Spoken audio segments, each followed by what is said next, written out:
안녕하세요. 크립토 노마드입니다. 연휴를 마치고 벌써 5월 둘째 주로 접어들었습니다. 시장의 흐름은 여전히 복잡스럽게 이어지고 있는데 이번 주에는 특히나 주목해야 될 것들도 여럿 자리하고 있습니다. 먼저 뉴욕 증시를 바라볼 때는 단연 여전히 진행 중인 은행 시스템 위기가 어디로 향할지 여부가 중요한 상황입니다.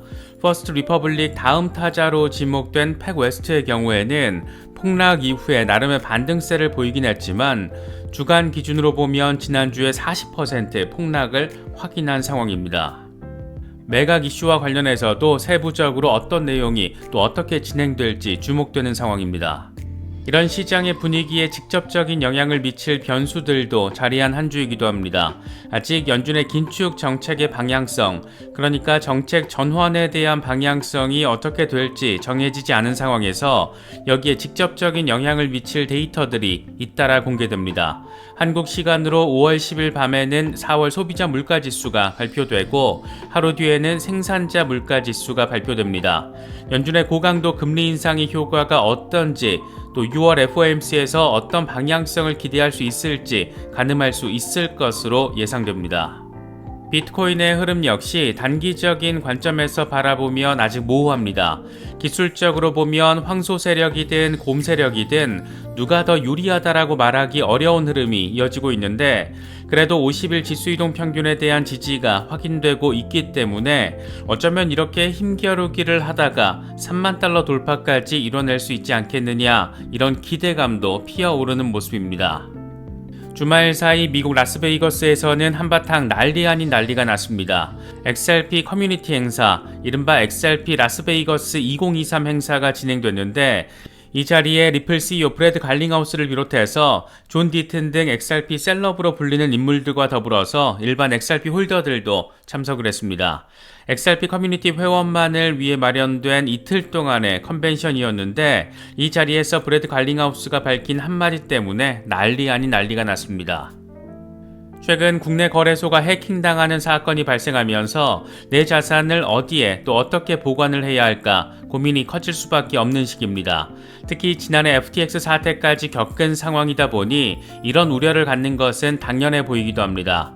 탈중앙화 거래소가 됐든 개인 콜드 월렛이 됐든 나름의 리스크 분산 차원의 관리가 필요하다라는 생각이 들기도 하는데 콜드 월렛을 통한 셀프 커스터디에 관심이 있으신 분들은 오른쪽 상단의 카드를 클릭하시면 저희 채널과 파트너십을 맺고 있는 디센트 월렛을 특별 할인 가격에 구매하실 수가 있습니다. 단기 대응을 위주로 하시는 분들은 굳이 구매하실 필요는 없을 것 같고 중장기 대응을 하시면서 물량을 늘려나가는 방식으로 접근하시는 분들은 더 이상 선택의 문제는 아니지 않을까 그런 생각이 들기도 합니다. 특정 거래소나 코인 이체 등과 관련된 문의는 디센트 고객센터를 통해서 확인하실 수 있습니다. 그럼 이번 영상 시작하겠습니다. 이번 한 주 동안 뉴욕 증시에서는 또 어떤 일들이 벌어질까? 일단 관점 포인트는 단연 미국 은행 시스템 위기 상황입니다. 지난주 장을 마치면서 다음 파산 가능성 타자로 지목된 팩웨스트의 주가가 나름 반등하긴 했지만 주간 기준으로 보면 여전히 40% 폭락을 확인한 상황입니다.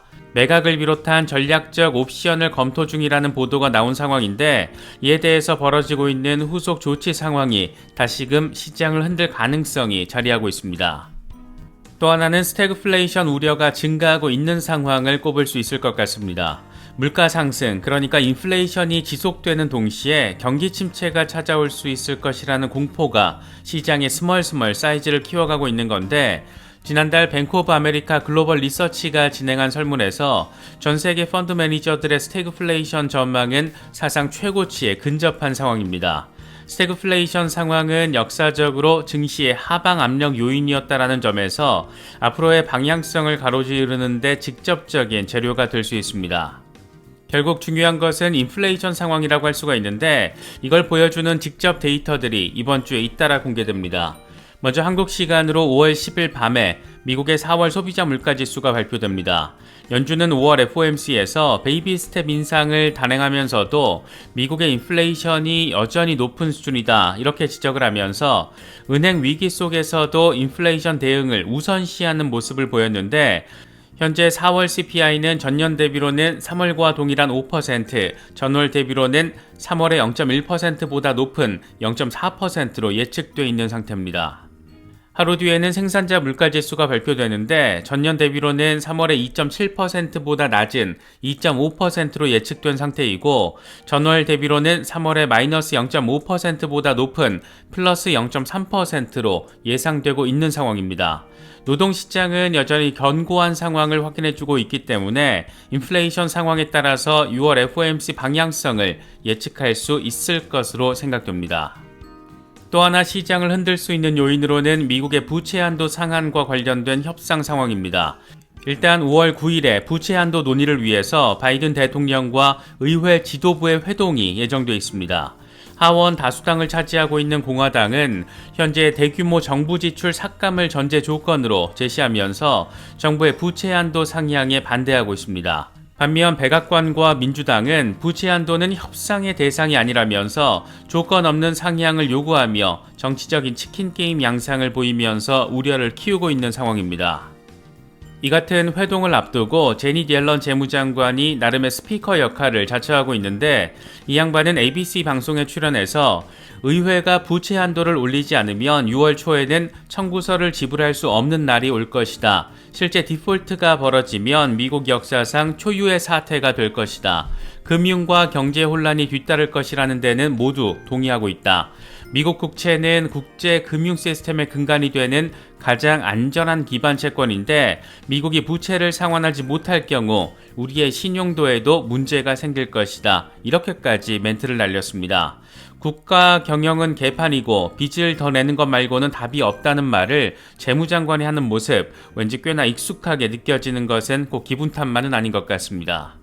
실제로 2011년의 경우에도 부채 한도 상향 과정에서 지금과 비슷한 상황이 벌어졌었는데 당시 증시는 급락했고 신용 등급은 강등되기도 했습니다. 이와 관련해 백악관 경제자문위원회는 디폴트에 따른 경제적 피해 시나리오를 최근 공개하면서 장기화될 경우 증시는 45% 폭락하고 일자리는 최대 830만 개가 사라질 수 있을 거라고 추산했습니다.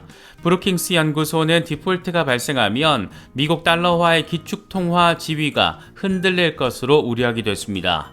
미국 상황을 이렇게 바라보면 안팎으로 개판인데 이참에 디폴트 한번 나와주는 것도 새로운 판때기를 짜는 데는 오히려 도움이 될 수도 있지 않을까 그런 생각이 들기도 합니다. 스태그플레이션 우려의 금값은 사상 최고치를 향하고 있는데 비트코인 역시 이번 은행 위기 상황을 통해서 대체 자산 가능성을 보여주고 있습니다. 올해 들어서 워낙 급격한 반등을 이뤄냈기 때문에 최근 조정 상황을 이어가고 있는데 현재 29,000달러 주변에서 오르내리면서 과연 이번에 3만 달러를 다시 뚫어낼지 아니면 추가적인 바닥 리테스트를 진행하게 될지 주목되고 있는 상황입니다. 공포 탐욕 지수는 하루 전보다 4포인트 빠진 60을 기록하면서 여전히 탐욕 단계가 이어지고 있습니다. 비트코인 도미넌스는 별다른 변동폭 없이 여전히 48%대 중반에서 오르내림을 확인하고 있습니다. 현재 비트코인의 흐름과 관련해 코인텔레그래프의 기고가 라케시 우페드히에는 28,819달러 부근의 20일 지수 이동 평균이 평평해지고 있고 RSI도 중간 지점에 있어서 황소나 곰 모두에게 명확한 이점이 보여지지 않는다라고 진단했습니다. 현재 형성되고 있는 삼각 패턴 아래로 가격이 빠질 경우에는 비트코인은 26,942달러까지 후퇴한 뒤에 25,250달러까지도 하락할 수 있다. 반면 삼각형 상단 저항을 돌파해내면 32,400달러를 향한 랠리를 시작할 수 있다라고 설명했습니다. 익명의 분석가 스탁머니 리잘드는 비트코인은 4월까지 100% 넘는 상승을 보였기 때문에 휴식이 필요한 상황이다.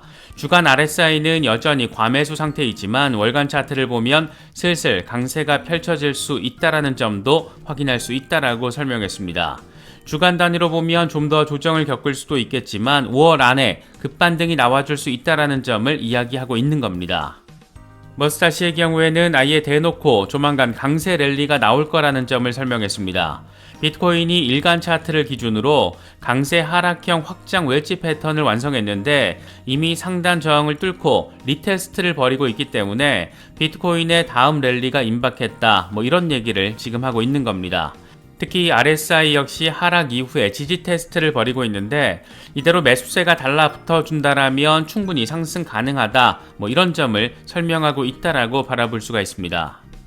닥터 프로핏의 경우에는 비트코인이 강세 대칭 삼각 패턴을 만들어가고 있다라면서 무엇보다 차트에서 노란색 선인 50일 지수이동 평균의 지지를 잘 받아주고 있는 만큼 패턴을 완성하고 상단 저항을 뚫을 경우에 첫 번째 목표로 31,200달러가 가능하다라고 설명했습니다. 캡틴 파이빅의 경우에는 비트코인이 추가적인 20% 랠리를 준비하고 있다라며 35,000달러에서 36,000달러까지는 프로그램되어 있는 것이다, 이렇게 강조했습니다. 함께 공유한 12시간 차트를 보면 여기에서도 대칭 삼각 패턴을 확인할 수가 있는데 살짝 더 빠질 수도 있겠지만 하단 지지라인 지지를 받고 상단 저항을 뚫을 경우에 36,000달러 부근까지 추가 20% 랠리가 가능하다라는 점을 설명하고 있습니다. 주말 사이 미국 라스베이거스에서는 XRP 홀더들이 모이면서 한바탕 난리가 났습니다. 여기에는 일반 홀더들 뿐만 아니라 브래드 갈링하우스, 존 디튼 등 나름 XRP 셀럽으로 불리는 인물들이 참여하면서 의미 있는 커뮤니티 서밋을 만들어냈습니다. XRP 라스베이거스 2023 이벤트는 XRP 커뮤니티 회원만을 위해서 마련된 이틀 동안의 컨벤션이었는데 디지털 퍼스펙티브의 설립자 브래들리 킴스가 조직한 나름 첫 XRP 커뮤니티 행사였습니다. 공개된 사진들을 보면 컨퍼런스도 진행하고 뒤풀이도 하면서 엄청 재미있는 모습들이 포착이 됐는데 특히나 브래드 갈링하우스 CEO가 우리는 이 게임에서 우승할 것이다, 이렇게 직접 멘트를 날려주면서 소송 승소에 대한 기대감을 키워준 게 주목도를 높였습니다. 갈링하우스는 자신의 개인 트윗을 통해서도 XRP 커뮤니티에 많은 사람들을 만나서 좋았고 동지에는 놀라웠다, 트위터에서는 느낄 수 없는 것이었다, XRP 커뮤니티는 우리가 선한 싸움을 하는 동안 팀 리플을 지원했고 너무 감사한 일이기 때문에 그 고마움을 충분히 표현할 수가 없었다, 이렇게 나름의 소회를 밝히기도 했습니다. 단순 투자자들과는 확실히 다른 모습, 그래서 XRP 암이라는 표현이 등장한 게 아닐까, 그런 생각이 들기도 합니다. 저희 채널은 멤버십 프로그램을 운영하고 있습니다. 저희가 별다른 혜택을 제공해드리지 못할 때부터 채널 후원 성격으로 가입해주시는 분들도 계시고 멤버십 라이브나 멤버십 채팅 공간 참여를 위해서 가입해주시는 경우도 많습니다. 채널의 지속적인 성장과 함께 윈윈할 수 있는 부분을 바라시는 분들께는 멤버십 가입을 통한 채널 후원을 부탁드리겠습니다. 더불어 멤버십 라이브와 멤버십 채팅 공간에 대한 반응이 만족스럽다라고 느껴지는 수준인데 특히 크립토 투자 초보분들에게는 상당한 도움이 될 수 있는 공간으로 꾸려지고 있습니다. 다른 것보다 서로 멘탈 케어를 하면서 나름의 관점과 정보를 공유한다라는 측면에서 이슈 정리보다 더 큰 의미를 찾을 수도 있지 않을까 생각됩니다. 많은 관심과 성원 부탁드리겠습니다. 이번에 준비한 영상은 여기까지입니다. 시청해주셔서 감사합니다. 지금까지 크립토 노마디였습니다.